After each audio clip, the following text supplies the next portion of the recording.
I'm just a little bit curious. The 22 rimfire bullet, subsonic, hollow point.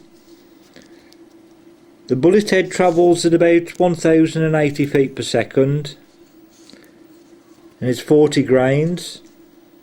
The HMR bullet, that's 17 grains and yet travels at 2250 feet per second, and all it seems to be is just a little bit of copper and a little bit of polymer.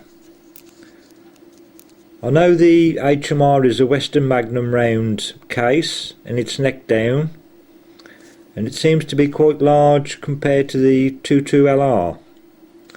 But I'm just wondering what's inside all of these.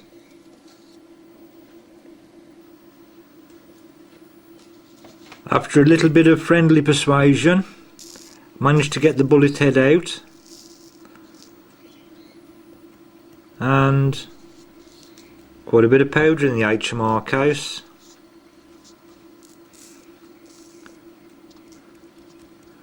When you compare that with the 22LR, it's quite a big difference indeed.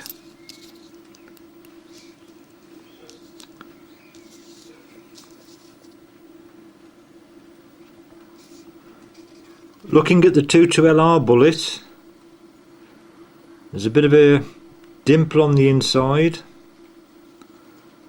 the hollow point at the front, and it looks quite a large bullet. I was very surprised by the HMR. It's flat at the bottom,